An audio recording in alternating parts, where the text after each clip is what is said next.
Welcome to the EBC Podcast More Than Fitness, Episode 1. We're going to be talking about establishing the brand, starting the journey. We've got Jim and Glynn here today, and we're going to keep it really loose and cool. We're going to let the conversation flow. I've got a few questions to go through with the boys, but otherwise it's very much a chat. Is to understand them, their journey, and what it's taken to build an outdoor brand in the fitness industry. So, welcome over, boys. How are you all doing? How are we getting on, mate? We all good? Yeah, happy days. Don't look at me like that, Glynn. Why look at me like that? I'm waiting for the interrogation to start. Waiting for the interrogation. So we're going to jump straight into it, and it is going to be, how did we get there? How did we go from 4 members in a car? I know we're going to talk about it, and we'll talk about it. Four members in a car. Hang on a minute. They weren't all in the car. Sleeping in your car with 4 sleeping in your car with 4 members. I didn't have 4 members in the car. That's not how I started. We did huddle in, keep it nice and warm. Yeah. Right, how you started out to now performing on a stage with Ant Middleton, thousands of people.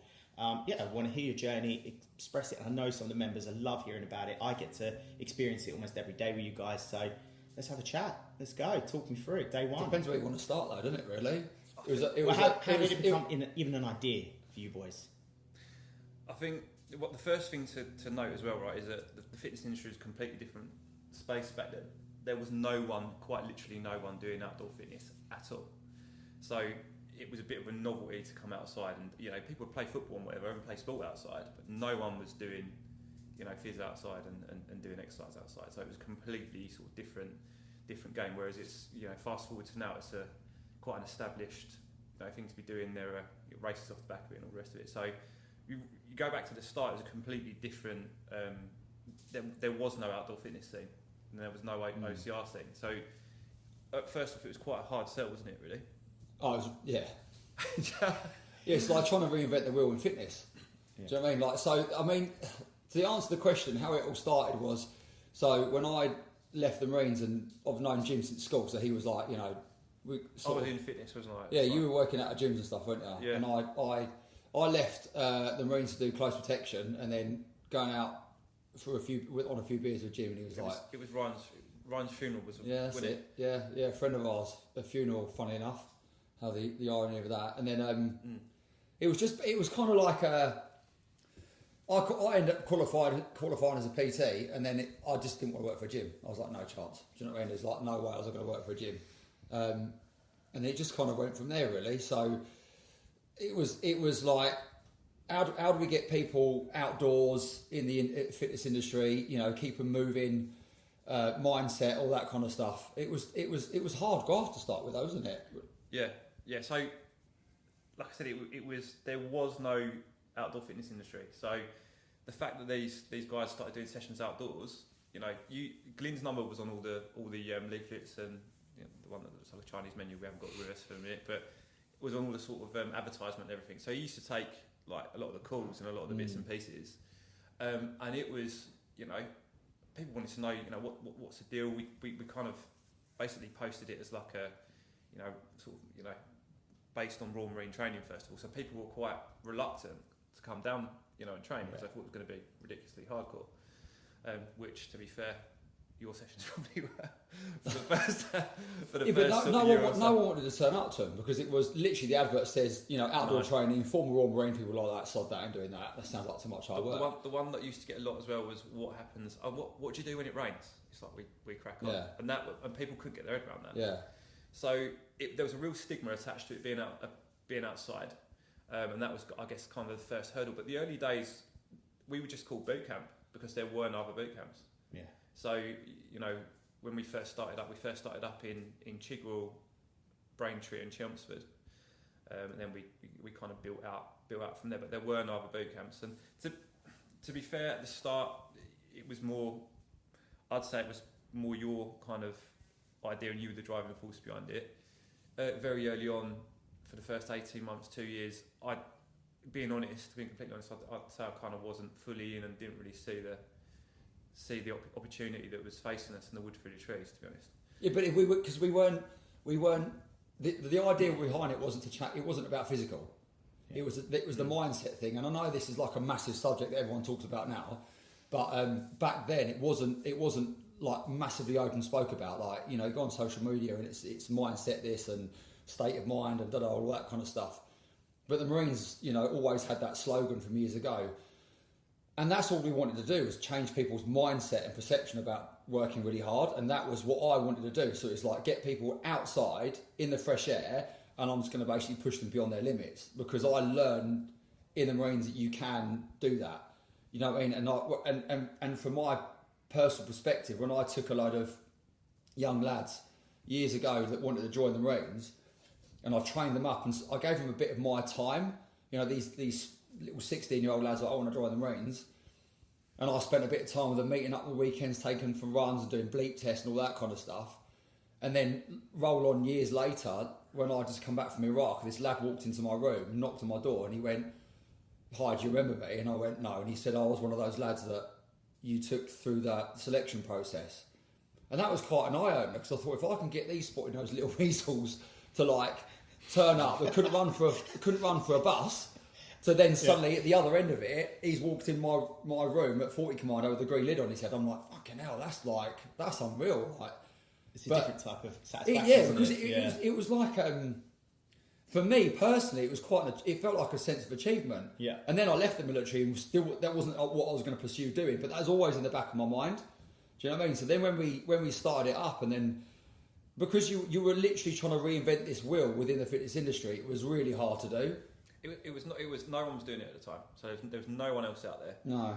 He very much was, you know, it needs to be authentic to what it is. So it was derived from you know, Glynn's background in the Marines, and I was, I guess, really more of a sciencey sort of hold on it and trying to make it a little bit more kind of digestible for consumption in the market. Yeah. So trying to soften it up. But back at the start, get to that bit in a minute, I guess. I don't think I really understood it, to be honest. So he was talking about, there's one thing I was like, the jogging on the spot thing used to do me. So we've got this one in all in mentality that again comes from Glynn's background.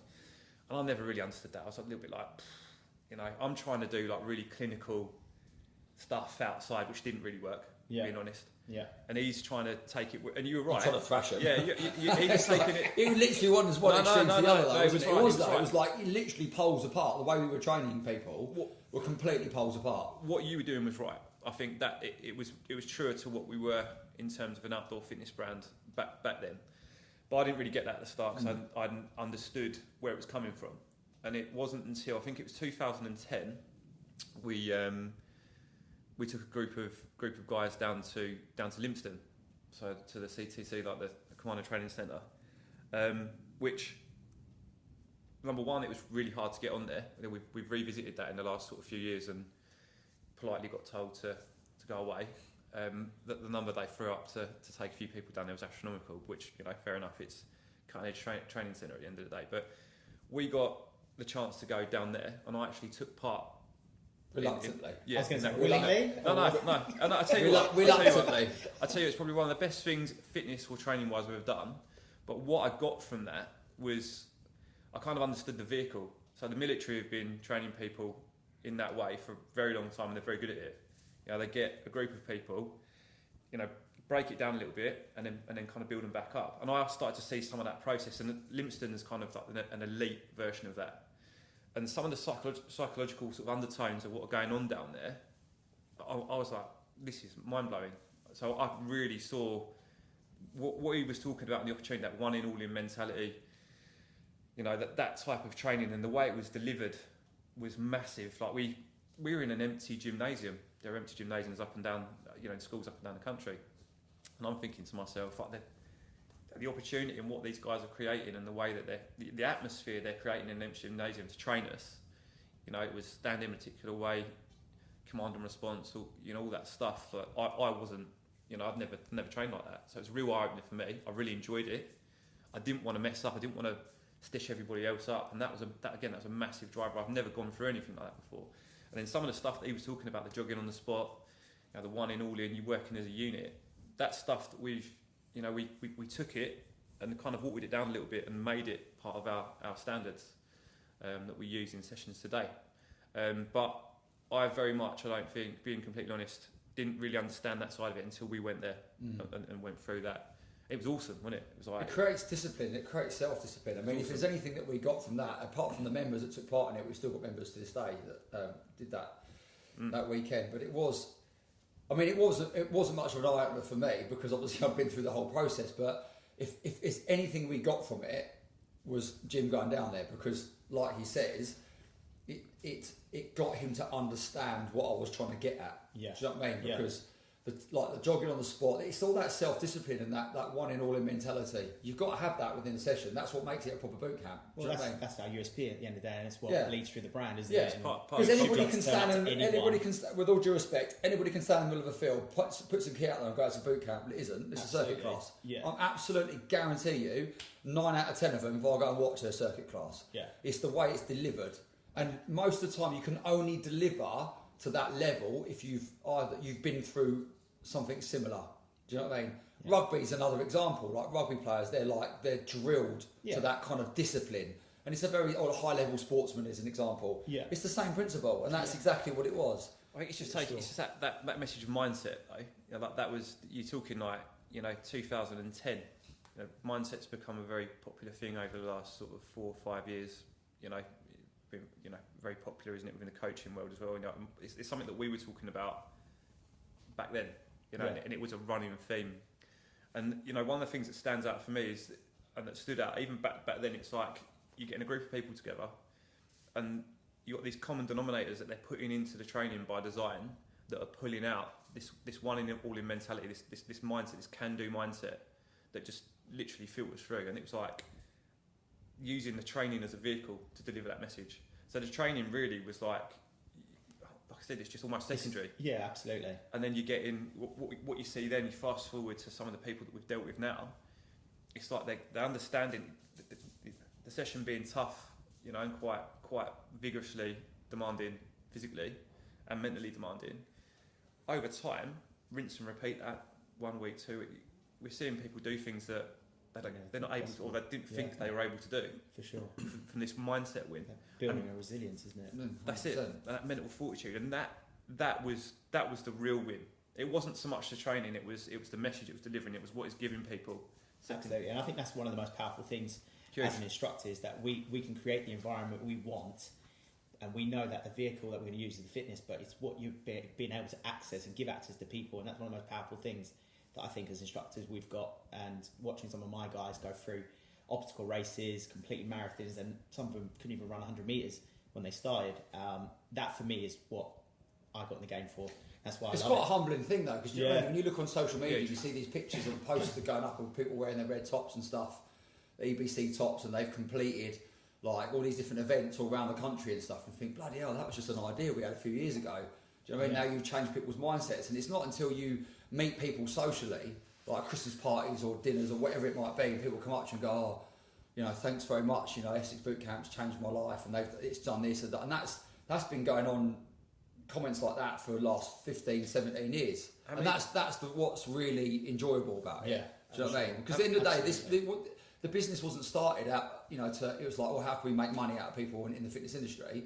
It genuinely wasn't. I didn't sleep in a car and have 3 jobs thinking to myself I was going to become a millionaire out of running Essex Boot Camp. It was because I just thought, how can I change people's mindset to do with fitness? Because fitness is, I still think, so underrated by people that need to really change the way they look at things. Do you know what I mean? And fitness is a massive outlet for that. 100%. There's so many transferable skills in fitness, in high level sport, even local sport.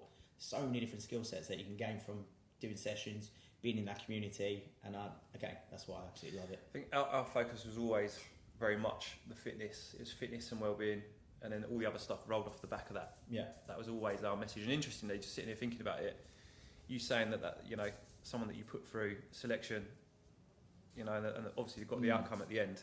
That really is all we are. We're trying to change the way people think about themselves, and hopefully for a positive outcome. And that's fundamentally what we're all in it for, and what we're trying to achieve. Absolutely.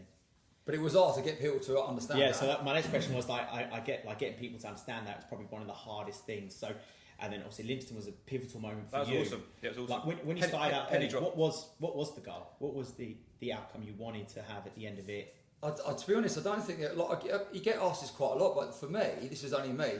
There was no particular goal. I was just running with it because I enjoyed it. Yeah. Like it wasn't, to me, it wasn't like a business as such when we started, because I just enjoyed training people outside. And then the more you saw them develop as a person, not just physically, as a person, mentally, I just enjoyed doing it. Yeah. Like, as simple as that. It wasn't until probably years down the line when you thought, right, Christ, we've actually got a business here. We've actually got hundreds of members that rely on us, and we start employing people. You're thinking, oh, now I've got to sit behind a desk and actually do emails. Yeah. And then it becomes a proper business. But funnily enough, you roll it back to 17 years of, because we mentioned sleeping in the car. Probably people were thinking, what's he talking about? Basically, we had 4 members. I had 3 jobs. Jim was working in a gym.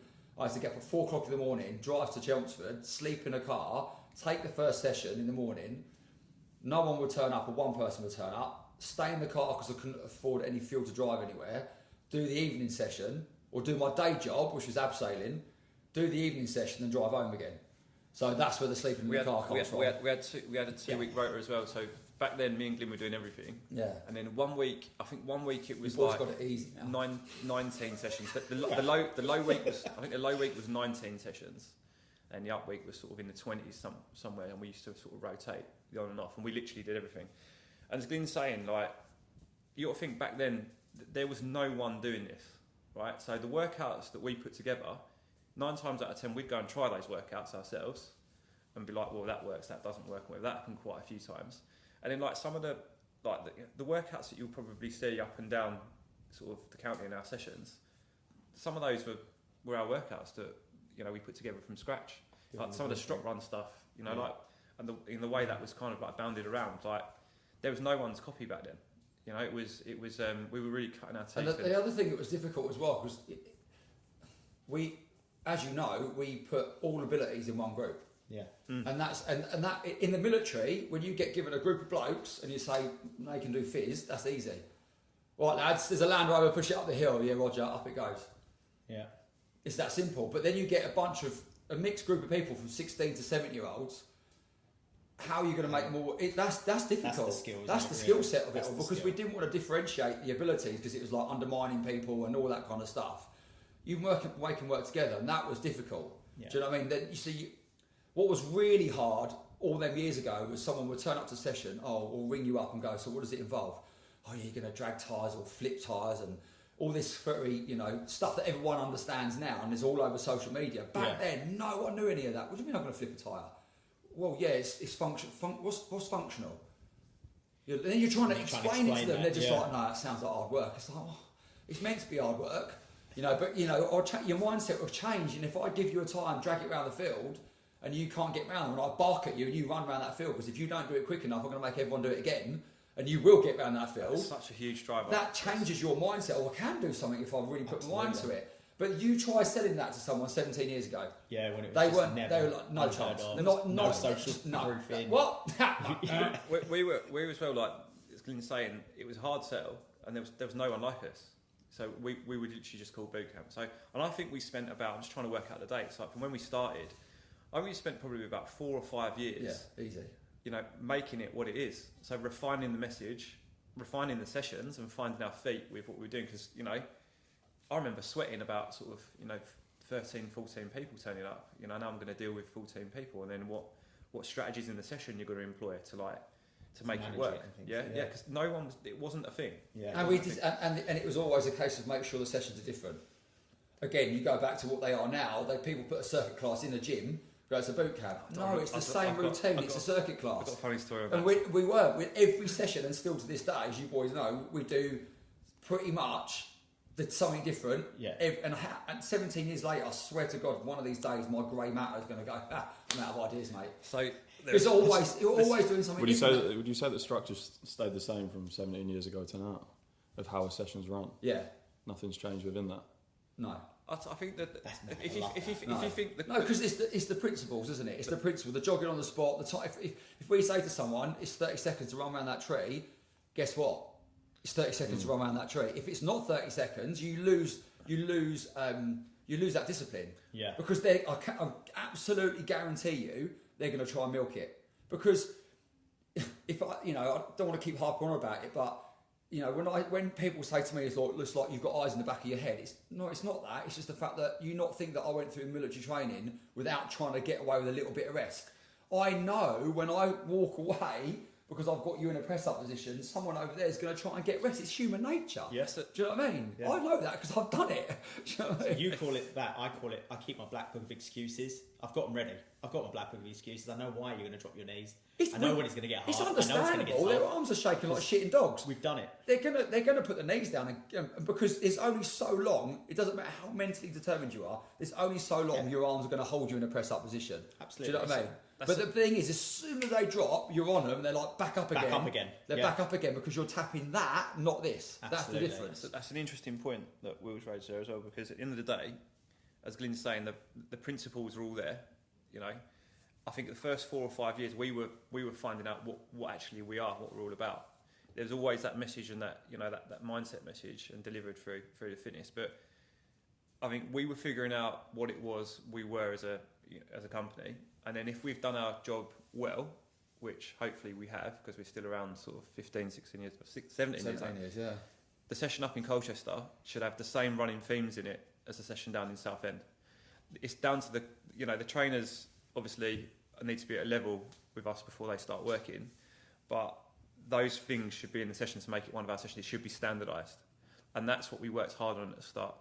And I think if we've done anything well, it was that. It was trying to standardise what we were as a business and the message that we were trying to deliver, and that hasn't changed. No, and you've got to believe in that message you're trying to deliver. Yeah. Because we've seen instructors come and go over the years, and you know how many instructors have we sort of interviewed as such in front of a group of people, and you're just like, they've got all the letters after their name, they're qualified up to the eyeballs, but you can't put them in front of a group of people. It's embarrassing. Do you know what I mean? Because they've either got a massive chip on their shoulder and they're barking and shouting and screaming at them, or they just bottle it within 10 seconds. It's a lot harder than it looks. Yeah. So I think one of the most important things you ever said to me before I became an instructor was, it's easy to dish out a lashing. Yeah, anybody can do that. How do you do 100 burpees. How do you get someone Brilliant. who hasn't trained in 50 years? There's design. Someone who's 16 Yeah. and they get the exact same workout and they get the same push and they leave with the same endorphins flying through their body. That genuinely is the true skill in what we do. It's got to be designed, isn't it? It's got to be designed to it, and you've got to be. I think you've got to be able to scale the workout. Glynn's again made an interesting point there about we deal with everybody as one group, and the skill of the instructor is to make the workout as tough and as challenging for the person that's just starting out versus the person that's been training with you for 10 years. Yeah. And everybody in between. That's the skill. Yeah. And it isn't easy. No. To do it well. And I think one of the best things we do for recruitment, mainly you guys created it, is that the instructor has to do the sessions before they even go through into the process. You can find find one of the most amazing things. That come from Jim doing Lympstone. Yeah. Do you know what I mean? That was so like that's where that come from. It was like, well, I remember the conversation. I remember coming up with the idea of doing Lympstone, and I went to Lympstone and I saw a load of old mates. Shout out to Stape, saw him down there years ago. And it's Dixie that got us on there, wasn't it? No, he didn't. No. I went down there for core boxing championships. That was it. I basically got chatting to a few people, and they were like, "Oh yeah, go and speak to so-and-so." Anyway, so I spoke to someone in the HQ, and they were like, "Oh yeah, come down. What do you want to do?" So they were like, "Write whatever program you want." I'd write the program together and send it off, and they were like, "Yeah, good to go." And then I remember saying, "Jim, you've got to do this." And he's like, "What have I got to do it for?" And I went, "Because if we're going to do this together, you've got to understand a small snippet of the point I'm trying to get. Yeah. Like, I know you're a fit guy, like were back then, it was a long time ago. But you've hair got to changed though, is it? No, hair is not changed at all. But you've got to understand what the point I'm trying to get at, and the only way you can understand that is being on the shitty end of the stick. I'll let you have that, Wes.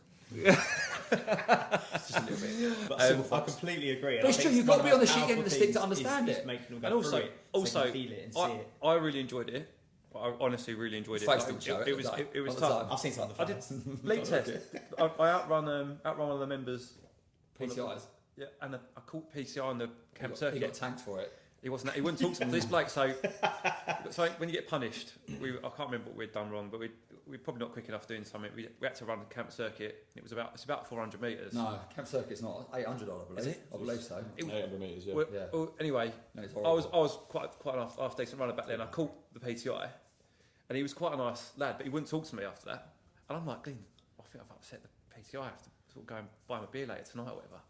and he was fuming. I couldn't understand why he was fuming, but go on. Obviously, there's a rule, isn't there? Yeah, I mean, I don't want to speak out of turn here because some of the PTRs that listen to probably like go, no, that was wrong.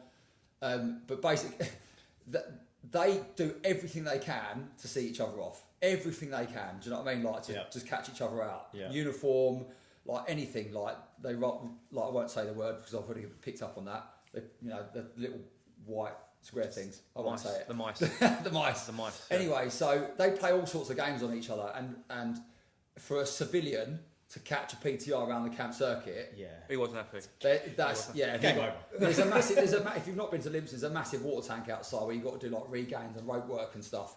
And I believe he got tanked into that, didn't he? He was all right. He spoke to me later on in the night, and he sort of talked me through it. I understood, so we had a beer over it, and he was all right. But it was interesting. The fact that the PTIs pulled me to the side after and are very impressed because we had 15 boys, 15 girls, and they were so impressed with the mindset of these guys. Do you know what I mean? That really shouldn't be doing what they did.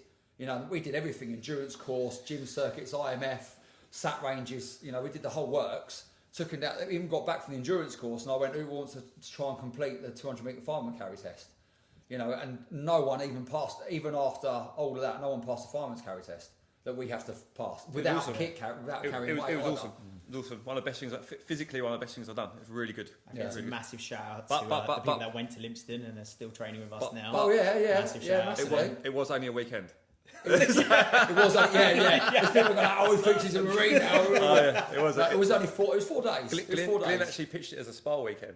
So get your it definitely wasn't. Well, they did go in some muddy water, so you know, good for their skin, isn't it? Yeah.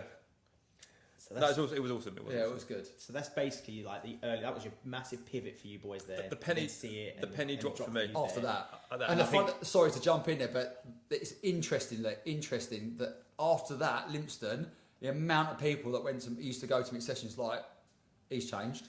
You can the way he delivered sessions like that. There's purpose behind it. Yeah. So you understand why you're doing stuff. Yeah. And the power of it. Yeah. And then from that point you look at it and think, well, if we take some of that, maybe sort of like cut it down a little bit, make it a little bit less aggressive, which Glynn struggled with, to be fair. I've mellowed a bit now. The thing is, when you're training someone and like now, and it's difficult as an instructor because you see instructors come along and they're really, you want to push someone, but sometimes I think they feel like I can't keep picking on that one person who keeps putting their knees down because it's like I'm bullying them. That isn't that. But if you go to Limpston, it's not bullying. It isn't bullying. It's character building. Yes. It's not. No, it's another word, isn't it? It's not bullying because the point is you as an instructor you understand that you can get the best out of someone. Yeah. And you have that kind of like courage to be able to keep going even to the same person. Get your knees off the floor. But you'll stop picking on me. I'm not picking on you. Get your knees off the floor. I'm changing that. Yeah. That's why I'm still on you. You said as well. There's design to it. Yeah. So it's not just for nothing. There's purpose. There is behind it. methods of the madness. Yeah, and you as an instructor, you've got to be confident enough to know that you know that person's got more. And a lot of that confidence does come from being on that other end of it. For sure. Yeah. And look at it as well. The military have been. We covered it already, but the military have been training groups of blokes and getting an outcome for hundreds of years. So it's they're very obviously very good at it, and it's just never changed either.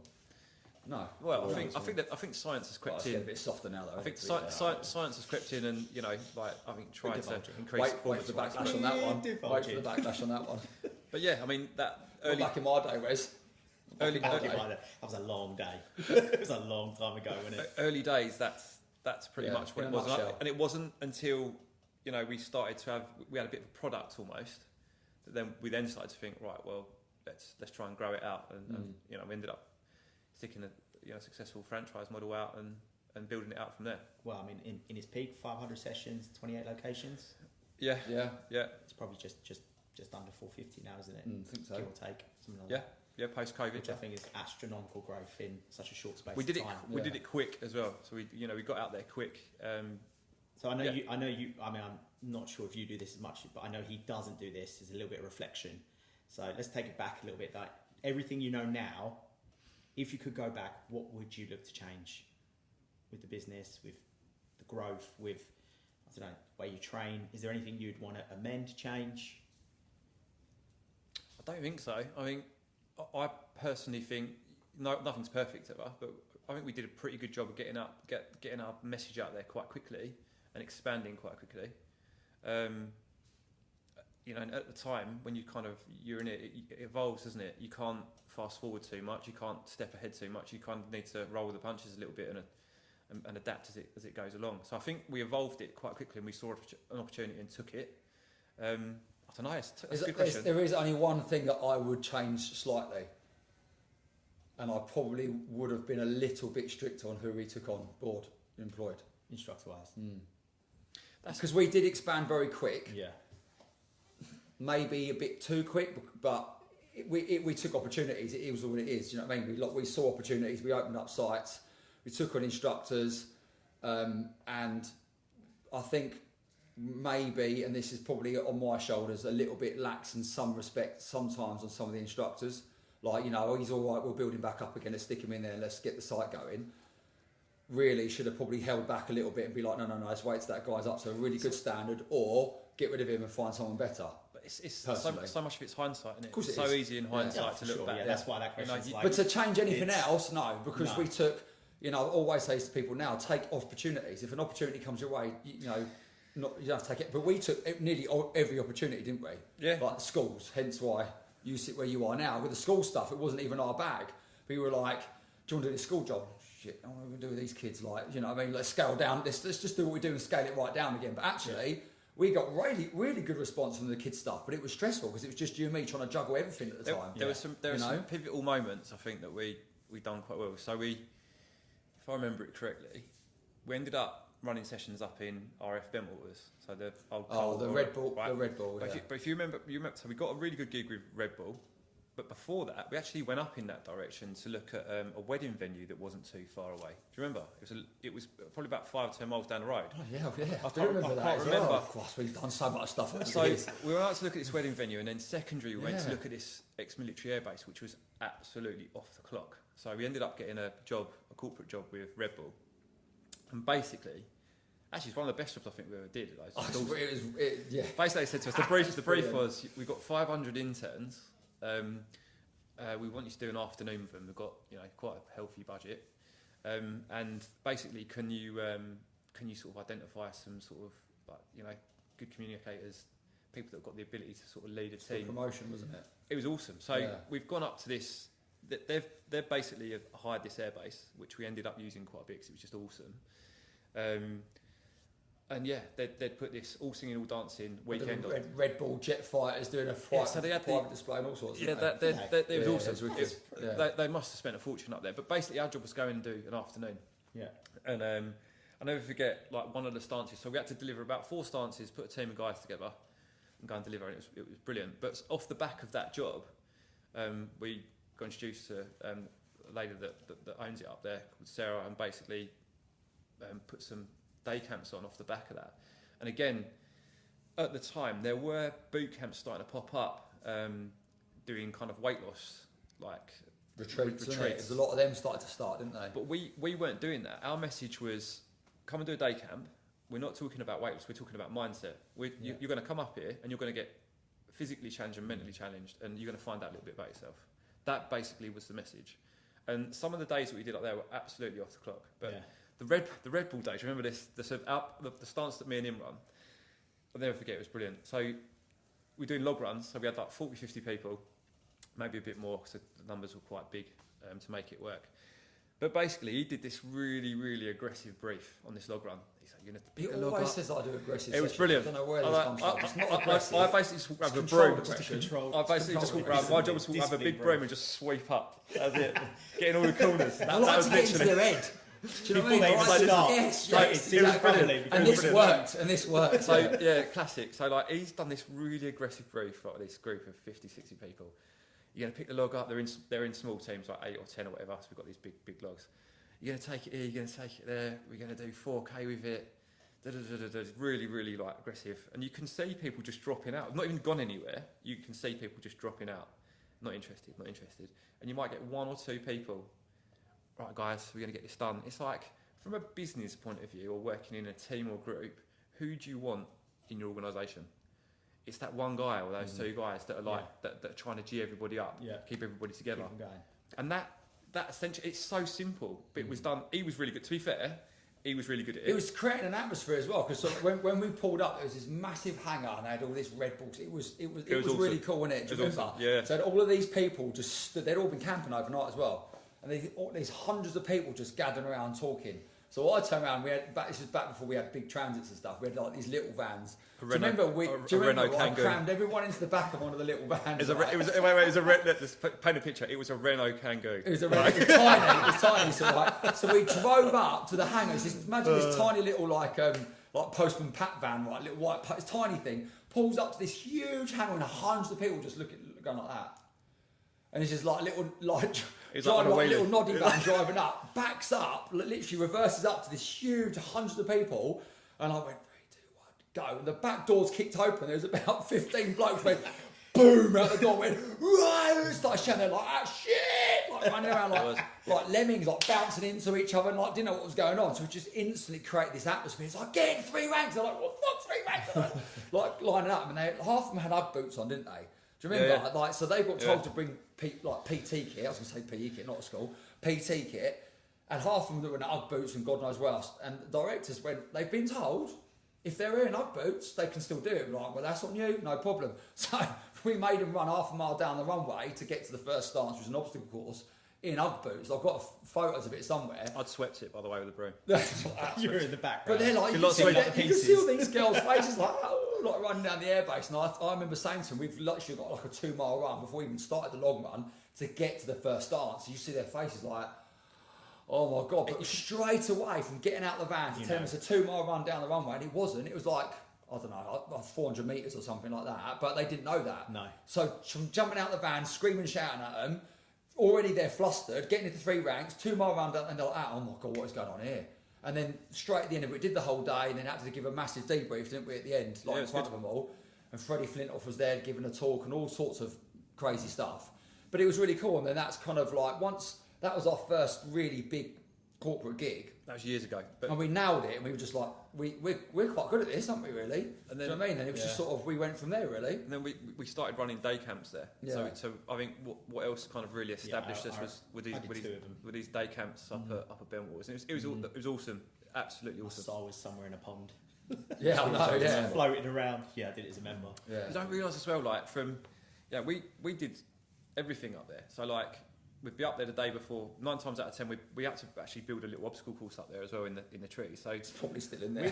We went back there, didn't we? A couple of years ago. Bits and pieces were still there. We went back there, didn't we? But we'd be there night before. Make sure everything's ready and that. And like, even to instruct it was quite. You might not think it, but it's quite a tough day to instruct. Yeah. You're there sort of like constantly on tenterhooks to make sure everything's gone right, and ultimately as well, you don't want anybody hurt themselves. No, so that was like, but they were awesome. But they're just they're so rewarding to deliver, because it's how you see someone at the beginning look very sheepish and shy and shitting a brick, basically, to at the end of it leaving just like thinking that literally, like, you get people come up to you at lunchtime and going, I can't do it anymore. And we are really pushing them on these half days, because going back to what that was me talking to you at lunchtime. I can't do that. I'm hanging out. Going back, when we visited that wedding venue, and it's funny because at the time, this is years and years ago, there was a lot of companies popping up doing these 5-7 day retreats. They became really popular. But they were weight loss retreats. But they were massive flaws to them, because every single person went on this retreat lost shitloads of weight. Why? Because they controlled what they were eating, or the company controlled what was going in their mouth, and their output went through the roof. And when I mean through the roof, you're talking like city guys or housewives or teachers or whatever it might be, like, I need to lose some weight, right? Brilliant. You're eating like shit, you're hardly exercising, and suddenly, here you go, here's 5 days where I'm going to really control what you're eating. You're going to be up at 5 in the morning, you're going to be walking, running, training all the way to 8 o'clock at night. Are you going to lose weight in 5 days? Yeah, it's going to fucking fall off of you. But guess what happens at the end of that 5 days? Go back to your old habits. Go back to your old habits, they'll put it back on again. Yeah, so, like, people used to say, we used to get a phone call saying, will you do one? It's like, no, because they're pointless. Yeah. We didn't believe in it. We didn't believe in it, because I didn't believe in just taking $1,000, 1,500, $2,000 for a week of someone going, yeah, give me that money. It literally was a money-making scheme in my eyes. It was mugging people off out their hard work. Hold on. No. Hold on. But it was taking money out of their pocket. Yeah. For what? For them to go home and feel shit about themselves a week later, it's like, I'll put it all back on again. Well, of course you will. Yeah. Because you've not learned, Yeah. you've basically done 5 days of such a restrictive lifestyle, you can't maintain that. And it was unrealistic, wasn't it? So it's unrealistic. Pointless. And also, you said they lost weight. You're not going to metabolise fat in a week. No. Or, it was... There's just no sustainability It's in not that. sustainable. We It was a didn't want quick anything to fix, do with no. that. As we used to say to And that's still people, the message now. the It's point not of a quick us fix. is consistency. Every single day. Do something. Yeah. And it was always the bigger picture. This is what does me about. It's probably another chat in the state of play in the fitness industry at the Oh, moment. there's a whole podcast. But like our That's a focus, can of worms, that is. whole podcast plan for that. our focus was your fitness, your health, and your well-being, and everything else rolls off the back of that. It wasn't ever about just weight loss. No. If you can be fitter, healthier, 9 times out of 10 you're probably going to weigh a little bit less, and you're going to be a little bit more efficient. And that was always the message. And that again derives back from the military. Most of the guys there are trying to get fitter, stronger, to get through training, get a result from training. And I think that's, again, when you start to drill into what we actually are, that was fundamental message and fundamental part of what we are. Yeah, and I think that was a 100%. huge key for me to join it as well. It wasn't just about I did lose a load of weight training this way and doing this. Did you ever have to do? Do you remember when we made all the guys do the instructors do a fitness Yes, test? I did that around Ben Walls. It was awful. You failed it. No, we did not fail it. Behave yourself. On that note, should we make him do another Rod one? did. 6.5 I minutes. had someone's hand in my back reckon the we should whole do a way. podcast where you do a fitness test. 6.5 minute mile it was. Yeah. 6.5 minute Yeah, mile. I know. What did you run it in? 6.5 because I had you in my back. Like, go. I think I pushed you. Oh, so You because got he pushed. pushed The you, whole you way. beat us to The take it whole down. way. You didn't do it under your own Dragged me steam. like here, like this, the whole way. I do remember that actually. I do remember. And that. I was hanging. But no, that was one of the biggest things for me was I wanted to change the whole thing. It wasn't just about the weight. No, because whenever did we from day one talk about aesthetics, body beautiful? Whenever from day one did we ever put up pictures when we obviously we started before social media. That's how old we are. But whenever Slate and chisel. But yeah, Stone but tablet or whenever stone do we start putting pictures instantly about that? There are companies out there, and I know this for a fact, that all they care about is your before and after picture on social media. Genuinely, I know that for a fact. They will dehydrate you and everything purely to get that really cool after picture. Controversial. And then guess what? That's controversial. It's true. That's true. No, I'm telling you now. But that's not what it's about. No. I always use this as an example, right? Some CrossFitters get a bad rap, right? But what is their goal? Performance. But do they all look like a bag of shit? Most of them don't. Because they're consistent, they train very hard. Good concepts. Do you know what I mean? So they look good, all right? Controversial from some people. Some people might think they look a bit bulky or whatever. But at the end of the day, they look fucking fit. It's horses Yeah. for courses, Right. though, isn't it? It's what you train. But because their goal is performance. Yeah. And They're their actual look athletes.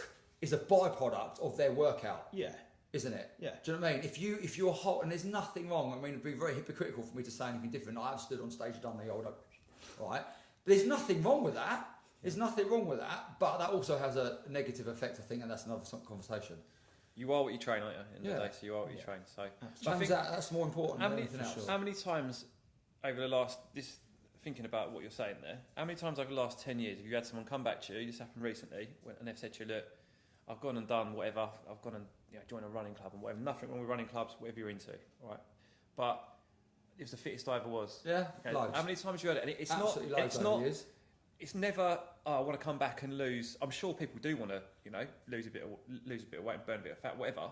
But it's always it's the fittest I ever was, and it's the best I ever felt about myself.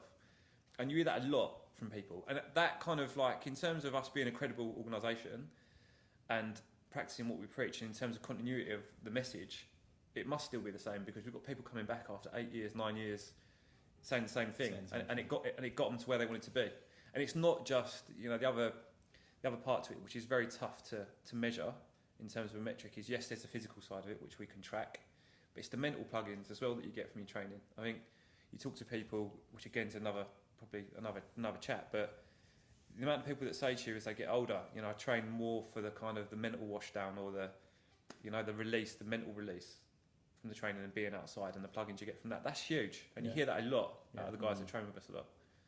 And I think that brings me on to what my final question is, and it's quite a cool one to end on, is so when it's all said and done, what do you hope to have achieved and how do you feel you want to be remembered within your business, your organisation, personally. Is there something we don't know, Wes? Are you planning like? I'm chopping you out. Are we That saying was all it's a said and requirement? done. What is it? I think for me it goes back to what I said at the beginning. Is if people can, how do I explain it? If I've helped change someone even by 1%, and I'm nicking that quote from Ant Middleton, sorry mate, but if you can change someone just by 1%, then I'm happy. Yeah. Do you know what I mean? If it doesn't matter in what way it is, they just believe that they can do a little bit more in themselves. You know, and I do believe that every time you train, you become a slightly better person yourself. Yeah. Because it builds discipline, self-confidence, you know, and all that kind of stuff. For me, if people will say to me, I see someone in 20 years' time when I'm really old and grey. We are old and grey, mate. I'm old. I'm grey. I'm old. Go on. Thank you. If in 20, 30 years' time someone said to me, you know, I joined your boot camp years and years ago, and if it wasn't for you, da-da-da. And like we've said it before, Maureen Wilson, shout out Maureen, she's a classic example. Do you know what I mean? She's changed massively. Now look what she goes and does. Yeah. Cycles around flipping Europe and God knows what else. But where does she all start that from? Yeah. Where did her journey start?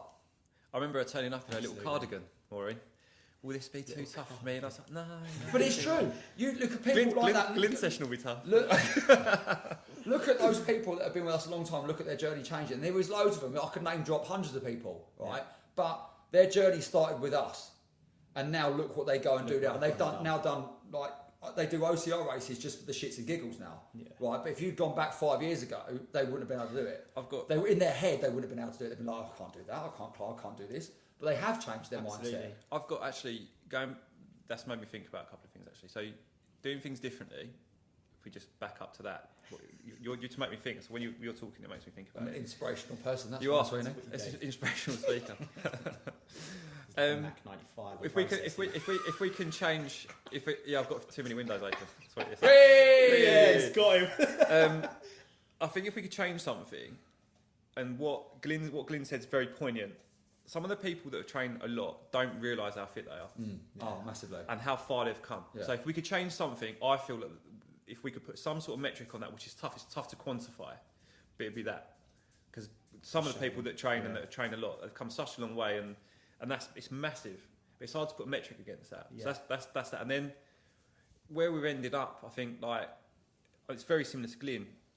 It's not bad when you roll up and you finish whatever it is you're doing in the sector that you work in. You think to yourself, well, if we could have helped quite a few people, which I think we've done and we continue to do. And then the other big thing is like, you know, the trainers that have come in with us and you know learned a trade, gone and done other stuff invariably, and inspired lots of other people. Maureen Wilson's a great example. You're a great example. It's the people that have come in, taken from us and the way we do things, learned some stuff from us, and then gone and taken it on and gone and inspired lots of other people.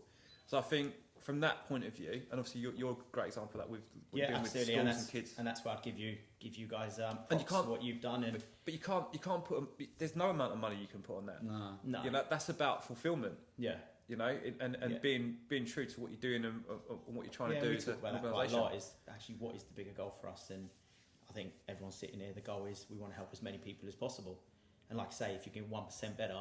Yeah, but it's also you can't not admit it's a slightly selfish thing because you get a buzz out of it yourself. That's what I was How saying. can we When not- I'm instructing, I get endorphins That's from what I it. mean. 'Cause I How love can it. you see someone that technically shouldn't be able to run that far up a hill carrying a tyre above their head, And they smash and they it. drop it down the line. You're like, pick it back up, get running. Oh, I can't do it anymore. Pick it up, I'll make everyone do it again. Oh shit, oh we go. They do it. They get to the bottom, and they're fucked, land on the floor, going, my arms. You're like, nah, you're 1% better. And I'm giving myself a high five. Yeah, and you're like, And then equally, I suppose, from our point of view, if you sort of flip that a little bit as well, two blokes starting some fitness sessions in Chelmsford shouldn't really have gone out and done and go up to Scotland and whatever, some of the bits and pieces we've done, and taken it kind of far and wide. no, it's funny. So when it comes full it's circle, funny when you doesn't look back on like the amount of stuff that we've done. I mean, it's another conversation. I mean, we've done so much stuff over the years. It's the journey's been. Yeah, and I think It's it's been cool bonkers. sometimes to sit and reflect on it because we get lost in everyday running around, running sessions, doing things. We're very reactive to everyday situations that sometimes you forget actually, like you say, it was two blokes in Chelmsford doing press-ups and in Braintree doing press-ups in a field, and I think it's a phenomenal journey that you guys have been on, and like I say, props to you boys, because if it wasn't for you guys, I wouldn't have the career that I've got now, because you've gave me a platform to operate from, and from the back of that I've been able to develop the school stuff and I say, my goal is to help as many people as possible, and it's using the ethos and the bloodline that's in the brand to just keep delivering that every single day. So no, it's massive. And then even like just when Will into it as well, like over the last few years. Will is here, by the way. Just so over the last few years. Hello. It's a good looking prop. Like where you've come from, your journey in as well. Like, so you come into the fitness industry, maybe not too sure, if I'm not being too unkind there, what you were doing with where you wanted to go in terms of direction. Yeah. Started working with us. Really got into an area that you enjoy in terms We of. don't bring up the point we had a little wobble though, do we? No. we're going to do a whole podcast on That's a 2-hour podcast and it's wobble. Obviously headed in the nutrition direction as well, and cut a really good sort of like vein out for yourself there. Mm-hmm. But also we done a session, didn't we? It was Christmas time, and I remember doing it a few years before, and you've developed massively as a trainer in that time. And that's awesome. Like for us, like to see that as well. I think so, because you feel like you've helped us along the way, and help. Do you know what I mean? Helped out, and that's huge. That's a huge part of it for us, definitely. Yeah. It's been an enjoyable journey. Like, how you started off saying from sleeping in the car to standing on stage of Ant. not sleeping with members in the car. Whoa, That's how I started it. No, but it's been mental. I never thought I'd be standing in front of hundreds of people with Ant. Yeah. Like, do you know what I mean? Like in that capacity, I never thought we'd be doing that. And if you took me back to a bloke sleeping in that, get me head down in the car, we can't afford me petrol. Like that, one day you'll be like that. No, mate, no chance. You'll just be having 4 or 5 people running around in Beauty Park.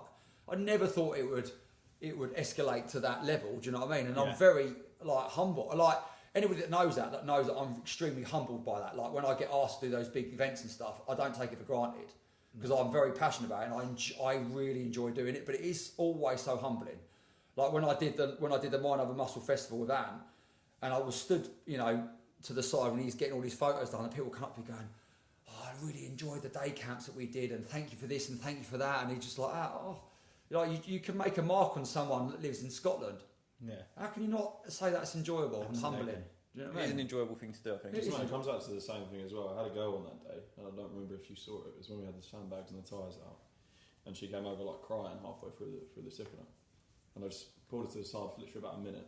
Can't remember what I said to her because I'm useless with things like that. But I said something, and at the end of the session, she came back and she gave me a hug and thanked me for it. And she just couldn't say thanks enough for telling her to get it done, because I think again that changed her mindset completely by the end of that. Most people though are a lot stronger than they give themselves credit for, and I think you've always said it's your mind that fails or the fault was first. Your body can deal with it. The thing is, if you go back to what you were just saying there, Will, so people as an instructor, they look up to you.